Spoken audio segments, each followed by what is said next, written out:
श्रीलक्ष्मी श्रीमहालक्ष्मी क्षीरसागर कन्यका उत्तिष्ठ हरिसम्प्रीते भक्तानां भाग्यदायिनी।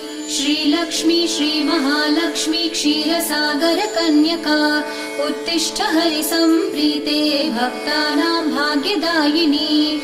उत्तिष्ठोत्तिष्ठ श्रीलक्ष्मी विष्णुवक्षस्थलालये उत्तिष्ठ करुणापूर्णे लोकानां शुभदायिनी। उत्तिष्ठोत्तिष्ठ श्रीलक्ष्मी विष्णुवक्षस्थलालये उत्तिष्ठ करुणापूर्णे लोकानां शुभदायिनी।